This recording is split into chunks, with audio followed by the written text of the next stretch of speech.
What's up, guys? Welcome to Daily Dose of Reddit. This is your host, Zach, and today's subreddit is r/ChoosingBeggars. This story's called Entitled Uncle Tries to Steal from His Dead Parents. This is long and still very hard for me to write. This was meant for pro revenge, but was removed for not having a proper revenge, I guess. But I figured you guys might want to hear this story. I'm a 25-year-old male. My grandfather passed away last July. I've only gotten the chance to meet him a handful of times, but I can say they are some of my most cherished memories. I would call him when I was younger, and he always told me how much he wanted to meet my brothers and I. We finally got the chance early last year. We just moved to New Zealand, and I saved up enough for tickets for my family to all make the jump to Australia. My older brother stayed behind for school, 27 male, but my younger brother, 19 male, and parents got a chance to come as well. It was nice seeing them, but nothing beat listening to the stories my grandfather would tell. Dad jokes to the next level.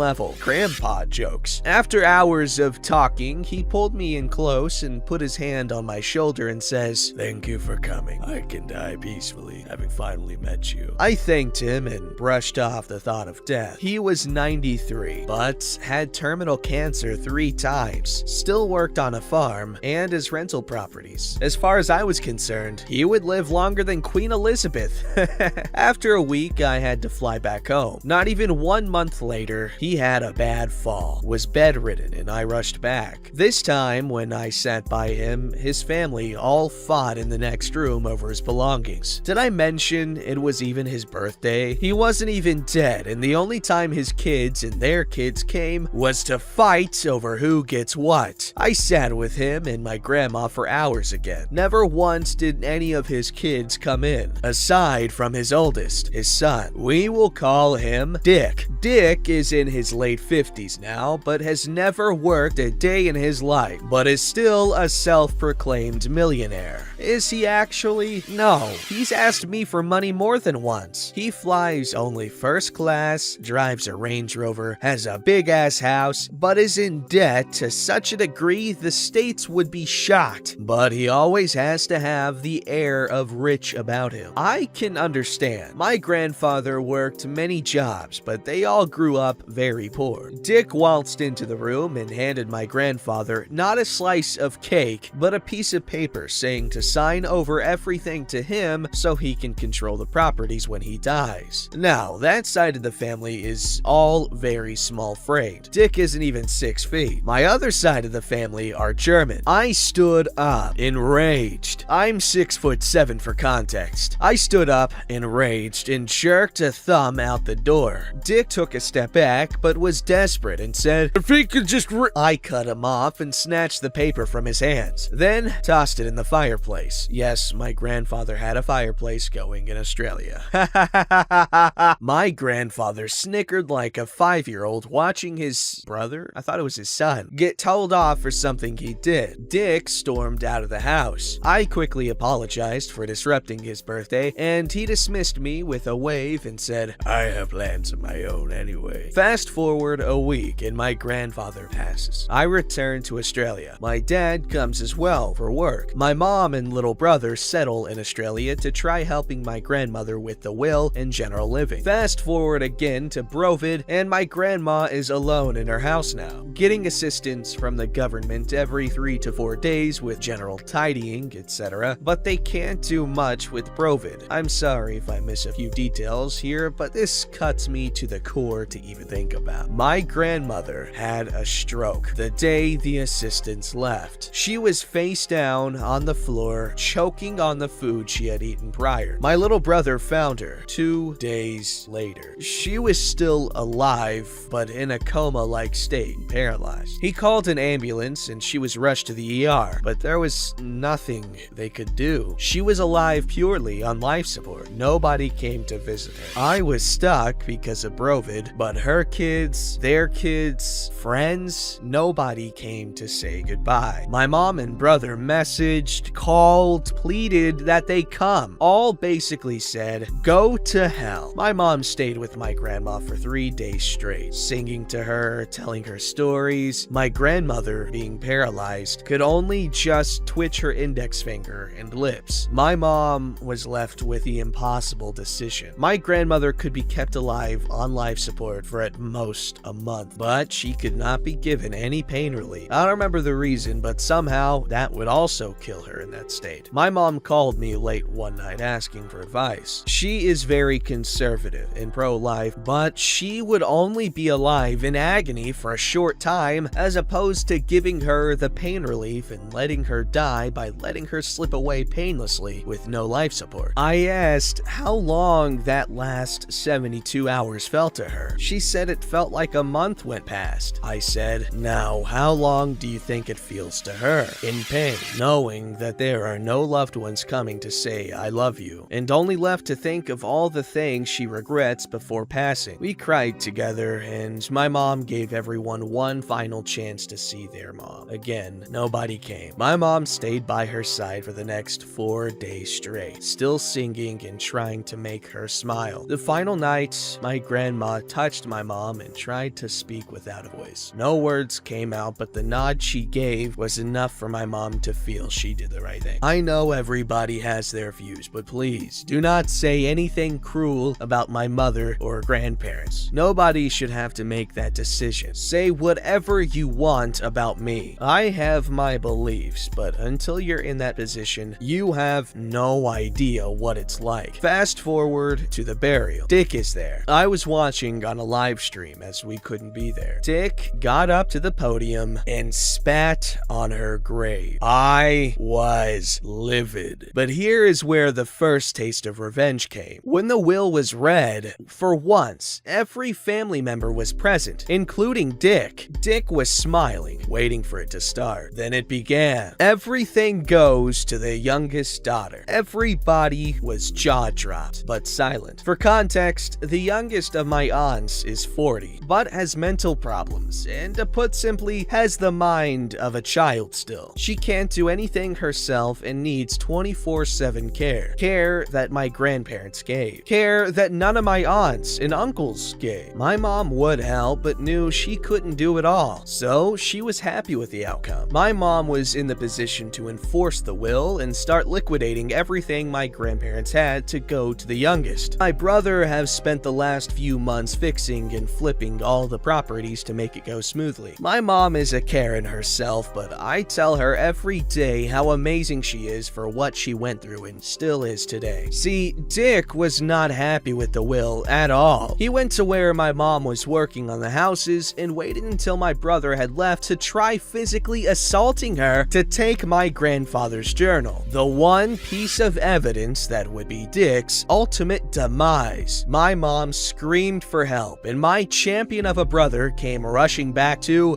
forcefully escort Dick off the property. The reason why he was so adamant to get my grandfather's journal was because he forged his signature, trying to state in court that my grandfather promised everything to him, but a certain journal was dated perfectly and tells a much different story. Do you know how bad of a punishment that is in Australia? The court is still underway, but he's looking at a 10 long solid years. I have never felt such satisfaction from watching his face drop as the court went quiet. Until after he had forged 6 different documents, from pay he was owed to promises. The sheer drop in his smug face as my mom looked at the date, time, location, everything. It was glorious. I'll keep you updated if you want to hear the outcome. Again, please don't say anything cruel about my mom. She is a Karen and I have posts about her, but I could never have picked a better person to handle this. And if you somehow find this mom, you did good, no matter what anybody says, and I'm sure your parents would be proud. Wow, that's a very tight-knit, loving family with lots of unbreakable and loving bonds of unbreakable nature and of love of an unbreakable nature. This story's called Sister Talks Crap Behind My Back, Then Throws Fit it when I won't buy her gas and cigarettes anymore once I catch her. Whew! My sister smokes. Not great to start with. On top of this, she smokes very expensive cigarettes where we live. Each pack is almost $10. That's pricey here. Cheap packs are like $4, which I didn't really care about before when she had a job, because how she spends her paycheck, the parts not being used to take care of her kids anyway, isn't really my business. But she quit her job. My butt fell. Yeah, during the pandemic, a month or so ago, because she, and I quote, "don't want to deal with that bimbo boss of mine anymore," and was coasting on money she had saved. Well, now she's run out of money, shocker, and instead of looking for another job, she's instead going to try selling her car. But in the meantime, she's broke with no way to buy cigarettes. I don't smoke, so she can't bum anything off of me. But our mom smokes, so sis could technically bum a couple off of her, but she doesn't because my mom smokes those crappy cheap cigarettes. She wants her brand of cigarettes. She's never heard the term beggars can't be choosers, it seems, so she's been in a pissy mood for a full week because she can't afford her expensive cigarettes, won't accept any cheap ones, and none of us are coughing up $10 to buy her a pack she'll blow through in maybe a week. But today, I'd had enough of her complaining attitude and decided to do her a favor. I said if she would go through Place A drive-thru for me so I could get us all some food, her kids included, then I'd help her get some gas and a pack of cigarettes. She eagerly agreed but rejected my offer to get her any food. And Place A wasn't open yet. It was like 9:30 a.m. and they opened after 10 a.m. So she'd have to wait until they opened. Then she sorta paused and asked if I really wanted food from Place A and not Place B, which is closer. Place B is legit right next to the gas station, while Place A is maybe like 2 buildings down, so still very close. I say no, I've been craving something specific from Place A, so she relents and says okay, and that she's gonna be sitting outside drinking coffee until then. So maybe 20 minutes go by and I go out to give sis a written list of what to get, cause she has a not great memory and will forget stuff. And I get close to the side porch door, which is open, and hear her complaining about having to go through the drive-thru for me to our mom. Just how I'm so rude for asking her to drive so far, and how food from Place A is just freaking gross, and how she didn't even want to do this anyways. Well, I heard our mom tell her to be grateful nobody else was offering to buy her food, gas, and her fancy cigarettes. Well, sis scoffed and started saying something else, but I walked outside and she shut up. Mom and her had wide-eyed looks, but I reached down and plucked my card, which she was gonna use to get everything from her hand, and said, "Never mind, I don't want to burden you. I'll order through DoorDash instead." Then walked back inside. She tried to call me back and say she was just messing around, but I ignored her. And when it was made clear I wasn't buying her crap or coming back, I heard her pitching a huge baby fit and our mom laughing and telling her she did this to herself by being ungrateful. So yeah, sis threw her fits and wore herself out before going and sitting in her car for a few hours to pout. I really had no issue helping her if she did a little favor for me in return, but I'm not gonna help anyone who complains about said help behind my back. That sounds really annoying and frustrating. But honestly though, when it comes to family, you can't always expect decency. It's like there's that level of comfort. It's like, why do I care to be nice to you? You know? You're stuck with me.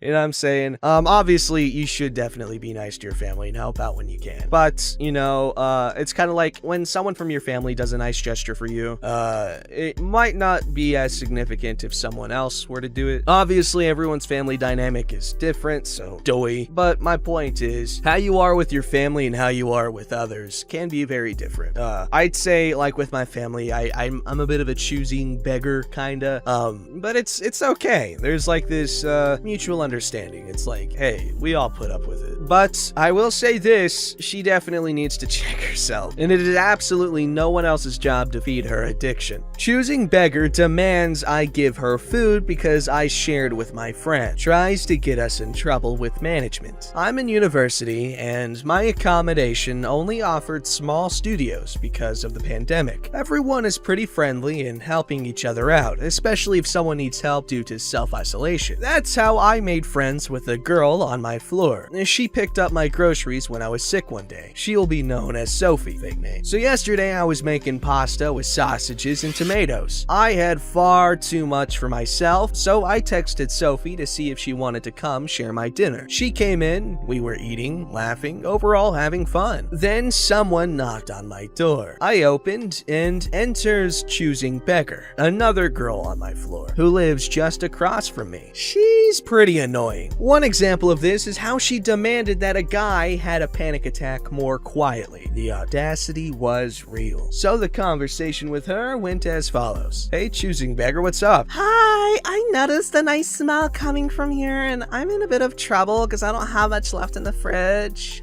So, could I maybe steal a bit of your food? I don't think that's possible. There's almost nothing left. I gave the end to Sophie. It was a lie, but I didn't want to give her my food. Well, why would you give it to Sophie then? It's not fair. Sophie is my friend, and I wanted to spend some time with her. But you should share with me too. After all, I've been so helpful to you in the past. She hasn't. We've talked maybe 3 times. My food, my choice, Choosing Beggar. Go away. I closed the door on her and went back to eating. Sophie and I laughed about it because it's pretty ridiculous. An hour later, someone knocks again. I was pretty pissed, thinking it was Choosing Beggar again. Choosing Beggar for the last time, I'm not gonna give you— There was a manager for the accommodation standing, Choosing Beggar behind him. Hi, we've been told there's a party not respecting Prova guidelines. Here, may I check the room? Of course, check. It's just me and Sophie. The manager asked for Sophie's room to make sure she wasn't an unregistered guest, looked at the room and bathroom, then left. The look on Choosing Beggar's face was priceless.